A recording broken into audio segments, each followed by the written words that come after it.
Hello जी, नमस्कार। तो एक बार फिर से स्वागत है आपका polity with Anuradha ma'am YouTube channel के ऊपर।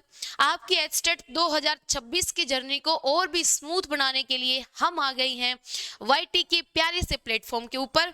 तो अपनी वीडियो सीरीज चली हुई है पिछले 5 वर्षों की PYQ का निचोड़।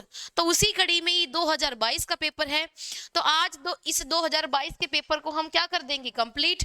उसके बाद आप लोगों के लिए जल्दी ही इसी चैनल पर बहुत डिमांड आ रही है आप लोगों की कि TGT के PYQ भी ऐसे ही करवाए जाए व्याख्या के साथ। ठीक है जी। हाँ, तो जल्दी सी हम इस चैनल के ऊपर क्या है TGT के PYQ का निचोड़ वीडियो सीरीज भी लेके आएंगे। ठीक है, आज हम देखते हैं हमारे एचटेट 2022 के क्वेश्चन पेपर को। देखिए, ये हमारा एचटेट 2022 का क्वेश्चन पेपर है। ठीक है, और इस वीडियो का ये हमारा पार्ट 2 है। ठीक है जी। हाँ, पिछली वीडियो के अंदर हमने 122 क्वेश्चन कर लिए थे। ठीक है, आज हम करेंगे क्वेश्चन नंबर 123 से शुरुआत। ये वीटो के बारे में था और क्वेश्चन मैंने आपसे पूछा था कि वीटो कौन कौन से देशों के पास है। कई बच्चों ने उसका सही जवाब दिया, बड़ा अच्छा लगा। आज हम शुरू करेंगे हमारा क्वेश्चन नंबर 123। देखिए, आई होप कि आपको क्लियर विजुअल हो रहा होगा। क्वेश्चन देखिए, निम्न में से कौन सा या से कथन सही है। ये भारत की पंथ निरपेक्षता के बारे में बात कर रहा है। ठीक है जी, पंथ निरपेक्षता संविधान की आधारभूत विशेषता है, बिल्कुल सही। ठीक है, प्रस्तावना के अंदर पंथ निरपेक्ष जो शब्द है वो जोड़ा गया था इंदिरा गांधी जी के द्वारा। किस संवैधानिक संशोधन या कॉन्स्टिट्यूशनल अमेंडमेंट के द्वारा जोड़ा गया था, ये आपको नीचे कमेंट करके बताना है। बड़ा आसान क्वेश्चन है। ठीक है जी, ओके। पंथ निरपेक्षता व्यक्तिगत और सामूहिक अस्तित्व के सार्वजनिक और निजी क्षेत्रों के पृथक होने पर आधारित है, बिल्कुल सही। हम ये मानते हैं कि धर्म व्यक्ति का क्या है, निजी मामला, और निजी और सार्वजनिक दोनों मामले व्यक्ति के जीवन के एक अलग अलग पहलू है, ऐसा हम मानते हैं, बिल्कुल सही है।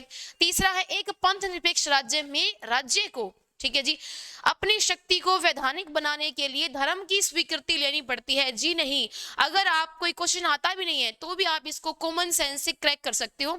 बड़ा आसान क्वेश्चन है, धर्म की स्वीकृति लेने जैसा कुछ भी नहीं है। तो लड्डू क्वेश्चन हम इसको कह सकते हैं।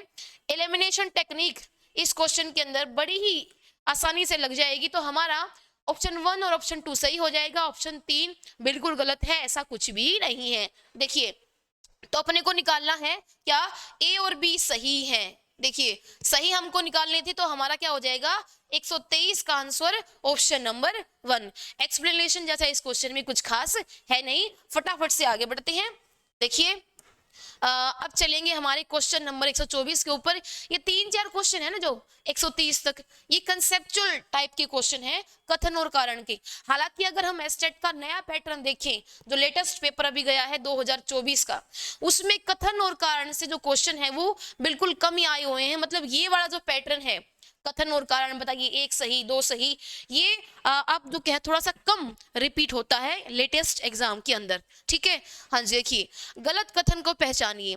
जातीय समूहों को चुनावी परिणामों को निर्धारित करने के रूप में प्रस्तुत करते हैं। बिल्कुल, भारत के अंदर जो जाति है वो जाति नहीं है।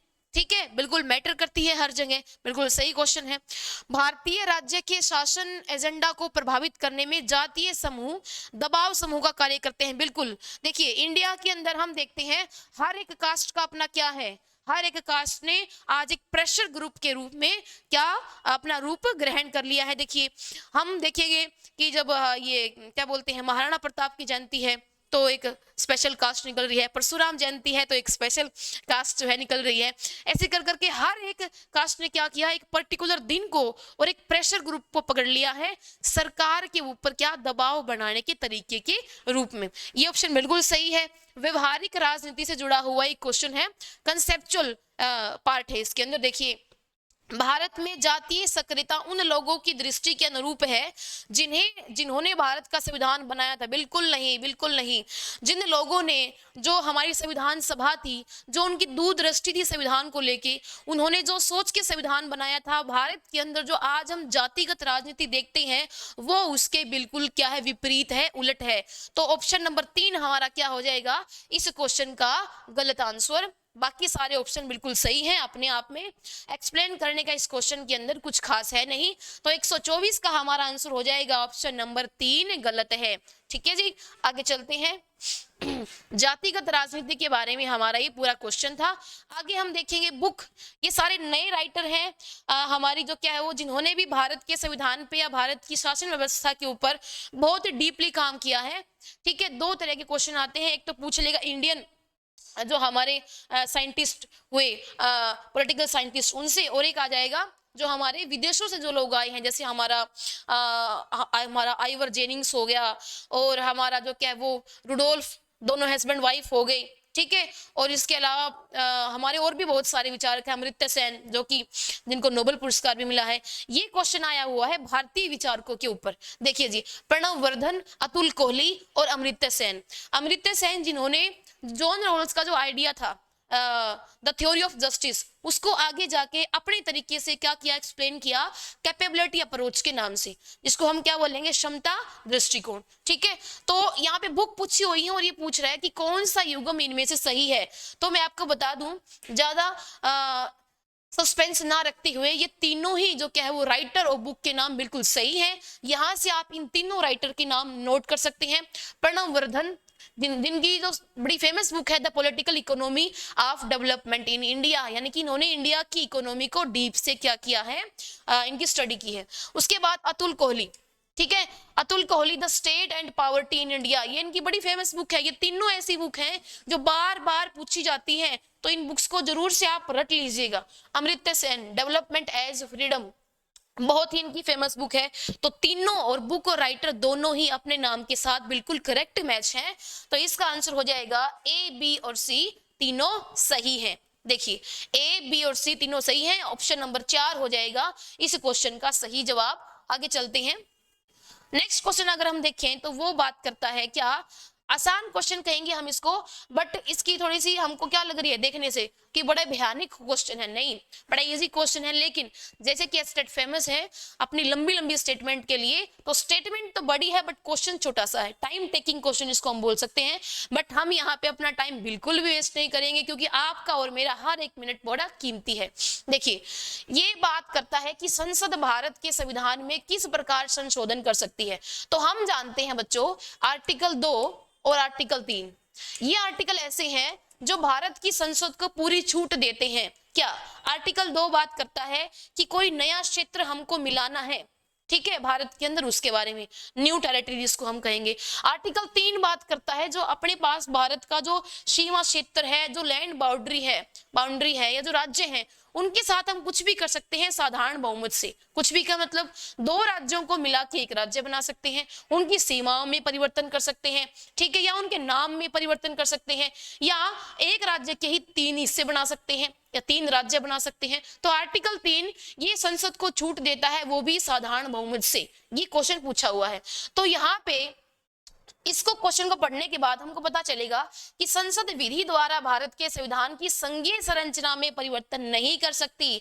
तो ये ऑप्शन हमारा हो जाएगा गलत, क्योंकि हमने देख लिया है 1900 क्या है वो, आप डेट बताइए कब है, केशवानंद भारतीवाद जो कि बड़ा फेमस था 24 अप्रैल का, और उसके अंदर कहा गया था कि संसद क्या है, संविधान बनाने वाली सभा से बड़ी नहीं हो सकती, क्योंकि क्या संविधान लिखना और संविधान में संशोधन करना दोनों ही बहुत अलग अलग चीजें हैं। तो संविधान की संघीय संरचना में संसद परिवर्तन नहीं कर सकती विधि बना के, जिसको हम क्या बोलेंगे, बेसिक स्ट्रक्चर डॉक्ट्रिन। तो ऑप्शन नंबर 4 हमारा हो जाएगा गलत जवाब। ठीक है, बाकी तीनों बिल्कुल सही हैं। आपको विजुअल हो रहा होगा बिल्कुल क्लियर, तो इसको हम पढ़ लेंगे बाद में। देखिए, क्वेश्चन नंबर 127 ये बात करता है अधिकारों के वैधानिक सिद्धांत के बारे में। जब हम अपना सिलेबस देखते हैं तो पॉलिटिकल थ्योरी के अंदर एक कंसेप्ट लिखा हुआ है राइट, ठीक है, ह्यूमन राइट भी इसी के अंदर आ जाता है। राइट एक बहुत बड़ा टॉपिक है। तो अधिकारों के कई प्रकार के सिद्धांत हैं, वैसे ही एक लीगल राइट थ्योरी है अधिकारों की, तो उससे क्वेश्चन आया हुआ है अधिकारों के वैधानिक सिद्धांत के बारे में निम्न में से कौन सा सही नहीं है। अधिकार निरपेक्ष होते हैं, देखिए यहाँ देखेंगे, इंग्लिश के अंदर ज्यादा क्लियर होगा ऐसे क्वेश्चन, ठीक है। राइट आर एब्सोल्यूट, बिल्कुल गलत, राइट एब्सोल्यूट नहीं होते, बल्कि अधिकारों के ऊपर भी प्रतिबंध होते हैं। तो एलिमिनेशन लगाएंगे, ए तो मेरा गलत है, मेरे को पता है, ठीक है। तो इसमें ए ऑप्शन मतलब ए सब में है, ठीक है जी। अधिकार राज्य के द्वारा बनाए जाते हैं, बिल्कुल सही। तो बी ऑप्शन मेरा बिल्कुल सही है, ठीक है। तो ये तो ऑप्शन नहीं होगा क्योंकि इसमें बी गलत दिया हुआ है। अधिकार मनुष्यों में अंतर्निहित है, ठीक है। देखते हैं, अधिकार कृत्रिम है, ये बात भी सही है।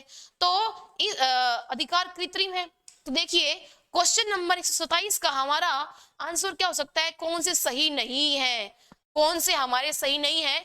तो इस क्वेश्चन का हमारा सही जवाब हो जाएगा ए और सी सही नहीं है। ऑप्शन नंबर 3 हो जाएगा हमारा क्वेश्चन नंबर 127 का आंसर, ठीक है जी। हाँ जी, आगे चलती हैं जल्दी से। क्वेश्चन नंबर 128, क्वेश्चन नंबर 128 बात करता है कि कौन सा लोकतंत्र की एक बुराई नहीं है, यानी कि लोकतंत्र का एक अवगुण नहीं है, यानी कि कमियां आपको बतानी है और कौन सी नहीं है, वो वाला ऑप्शन हमको क्या है, फाइंड करना है। देखिए, लोकतंत्र बहुत खर्चीली व्यवस्था है, बिल्कुल सही, खर्चीली तो है ही जी। पूरा साल जो है वो 5 के 5 साल हमारा देश कहीं ना कहीं इलेक्शन मोड में रहता है, तो खर्चीली तो बिल्कुल है। लोकतंत्र अपनी कार्य प्रणाली में धीमी और सुस्त है, ये भी बिल्कुल सही है। डिसीजन हमारे यहाँ, क्योंकि शक्तियों का क्या है, विकेंद्रीकरण, ठीक है, शक्तियां बटी हुई हैं, तो निर्णय जो है वो काफी हमारे सुस्त और धीमे हैं, ये बिल्कुल सही आलोचना है। लोकतंत्र मात्रा पर बल देता है न कि गुण पर, बिल्कुल ये इसकी जेन्युइन बुराई है। और जो हमारे जेएस मिल थे उन्होंने कहा भी था कि लोकतंत्र के अंदर केवल सिर गिने जाते हैं, ठीक है, इसलिए वो क्या थे, प्लूरल वोटिंग के समर्थक। यहाँ से पॉइंट आप नोट कर सकते हैं।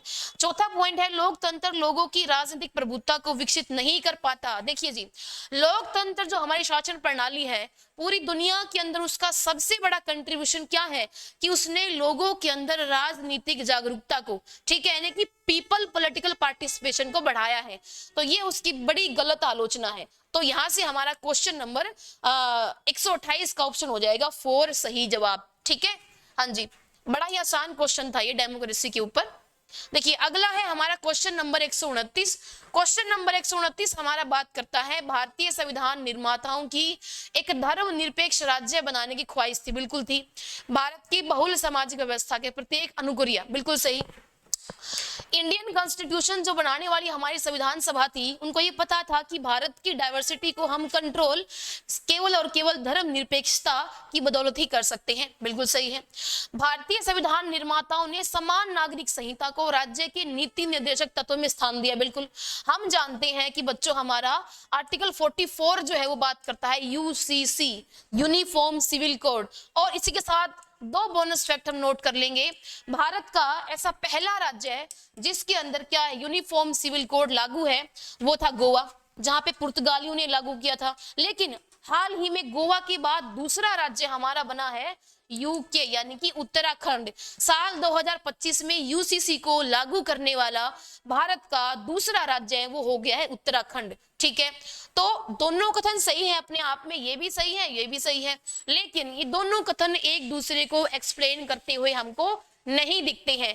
तो इसका आंसर हो जाएगा कि ए और आर दोनों क्या है, सही है, लेकिन आर ए की सही व्याख्या नहीं है। ये दोनों कहीं से लिंक करती हुई हमको दोनों स्टेटमेंट नजर नहीं आती है, इसलिए इसका आंसर हो जाएगा ऑप्शन नंबर 2। नेक्स्ट हम आगे चलते हैं क्वेश्चन नंबर 100 हमारा 30 के ऊपर। देखिए, क्वेश्चन नंबर 30, यहाँ पे क्वेश्चन आया हुआ है पॉलिटिकल क्या थिंकर से, लेकिन बड़ा ही आसान क्वेश्चन है। कौन नहीं जानता अरस्तु को? अरस्तु तो क्या है, राजनीतिक विज्ञान का पिता है, फादर ऑफ पॉलिटिकल साइंस है, छोटे बच्चे भी जानते होंगे। देखिए, क्वेश्चन नंबर 130 बात करता है अरस्तु की पद्धति वैज्ञानिक और यथार्थवादी है, बिल्कुल सही। देखिए, अरस्तु का जो गुरु था प्लेटो महोदय, वो कल्पनावादी था, वो कल्पनाओं में रहता था कि आदर्श राज्य होगा, मेरा शासक ऐसा होगा, 50 साल तक उसको पढ़ाएंगे, उसके अंदर कोई कमी नहीं बचेगी, वो कानून से भी ऊपर होगा। लेकिन भैया ऐसा है, ग्राउंड रियलिटी के ऊपर प्लेटो का आदर्श राज्य टिक नहीं पाया। लेकिन उसके बाद प्लेटो का क्या आया, शिष्य, ठीक है, सबसे प्रिय शिष्य अरस्तु। और अरस्तु ने क्या है, एक यथार्थवादी यानी कि एक हम कहे बैलेंस अप्रोच वो लेके आया, इसलिए अरस्तु की पद्धति को हम वैज्ञानिक बोलते हैं, बिल्कुल सही, यथार्थवादी बोलते हैं, मतलब ना होने वाली बातें इसने नहीं कही हैं अपने गुरु की तरह।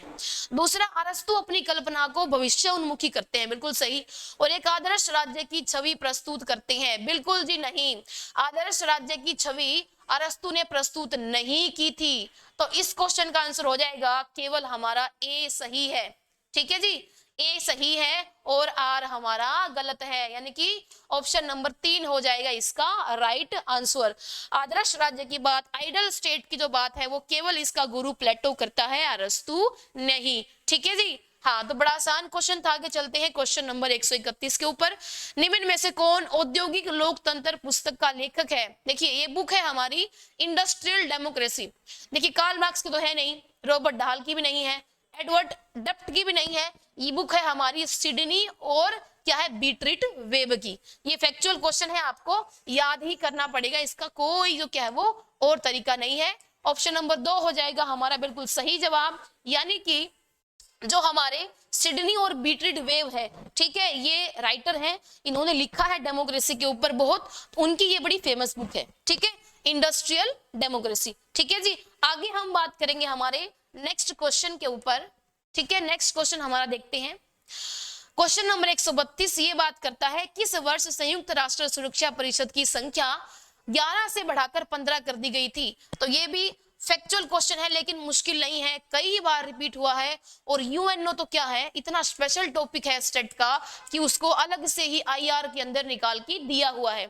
और यूएनओ के ऊपर बहुत जल्दी मैं एक कंप्लीट वीडियो लेके आऊंगी जिसके अंदर जो भी इंफॉर्मेशन है यूएनओ के बारे में सारी एक ही वीडियो में आपको मिल जाएंगी। ठीक है, तो हम जानते हैं कि 1965 के अंदर महासभा के आपका यूएनओ के अंदर पहला क्या हुआ संशोधन, जिसमें यूएनएससी के अंदर जो 11 सदस्य थे उनकी संख्या बढ़ा के 15 कर दी गई। ठीक है, दूसरा संशोधन हमारा होता है कि जब जो इकोसो है, ठीक है, यानी कि आर्थिक व सामाजिक परिषद, उसके अंदर जो सदस्य हैं उनकी संख्या 24 से बढ़ाकर क्या है वो 54 कर दी गई थी। ठीक है, तो ये कब हुआ ये भी आपको बताना है वीडियो के कमेंट बॉक्स में।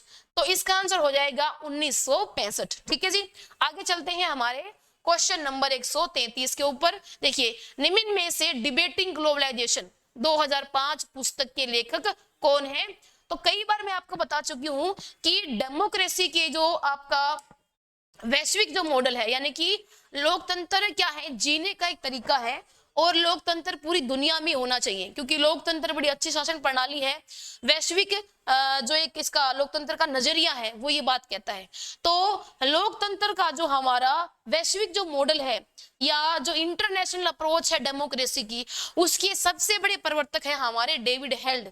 ठीक है, डेविड हेल्ड की ही बुक है। और डेविड हेल्ड क्या है, हमारा लोकतंत्र के वैश्विक क्या है रूप के समर्थक। और डेविड हेल्ड की ये बड़ी पहुंची हुई बुक है 2005 की, डिबेटिंग क्या ग्लोबलाइजेशन 2005। इसमें उन्होंने वैश्वीकरण और लोकतंत्र के बारे में लिखा है। ठीक है, आगे चलेंगे हमारा ऑप्शन नंबर क्वेश्चन नंबर 134 के ऊपर। ठीक है, ये फैक्चुअल क्वेश्चन है इसलिए हम इसको फटाफट क्या कर रहे हैं जल्दी से कवर। निम्न में से न्यास क्षेत्र, हम जानते हैं बच्चों कि यूएनओ के कुल 6 अंग हैं। यूएनओ से 5-6 क्वेश्चन आ चुके हैं इस पेपर में, और 6 अंग में से एक अंग था न्यास परिषद। ठीक है, ये न्यास परिषद आज तो इसका काम बंद हो गया है। न्यास परिषद ने अपना जो क्या है काम पूरी तरीके से करना बंद कर दिया है, अब इस अंग की आवश्यकता भी नहीं है।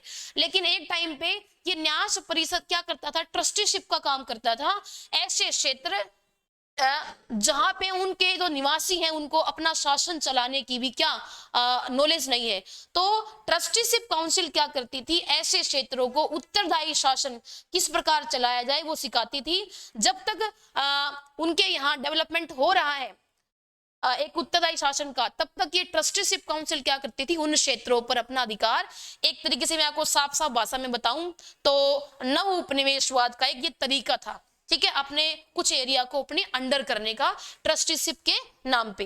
तो इस क्वेश्चन का आंसर क्या है, देखिए ये 4 एरिया है, Nauru, Australia, Rwanda, Belgium, Somaliland, Italy. तो इसका सही आंसर हो जाएगा हमारा ऑप्शन नंबर 1। ठीक है, यानी कि तंजानिया जो है वो फ्रांस के अंडर नहीं था।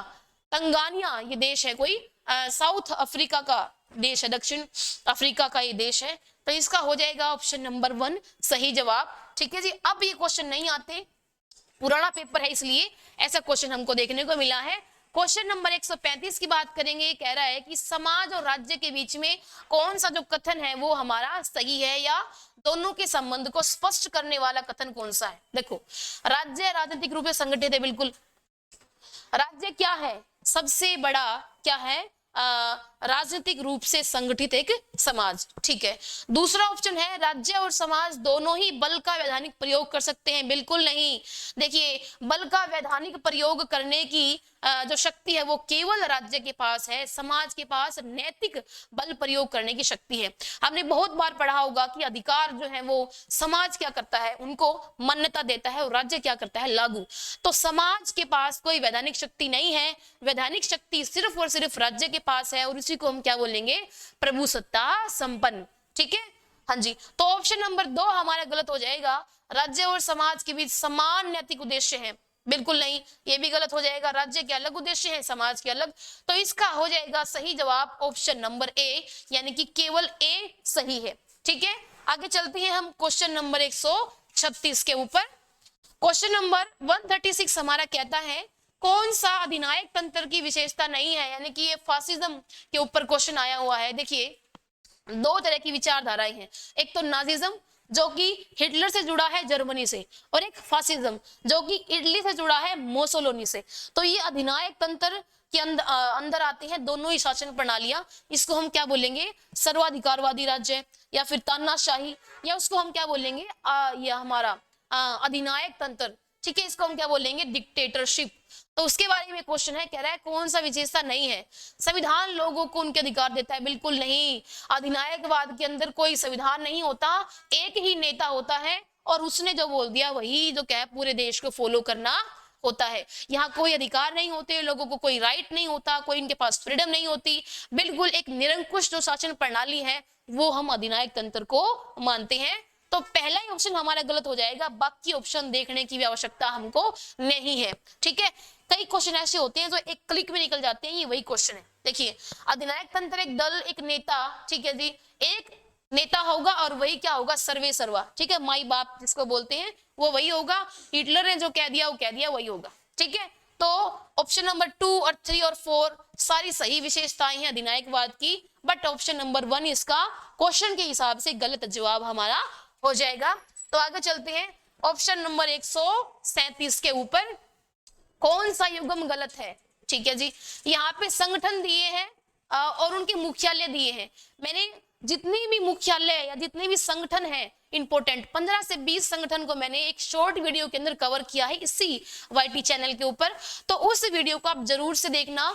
इन सारे पेपर का वो निचोड़ है, कोई भी आपका वो क्वेश्चन गलत नहीं होगा जिसमें आपसे संगठन या फिर उसका मुख्यालय या फिर स्थापना वर्ष पूछा जाएगा। तो वो वीडियो आप जरूर से देखिएगा। फिलहाल देखिए, यहाँ पे हमारे पास संगठन दिए गए हैं 4।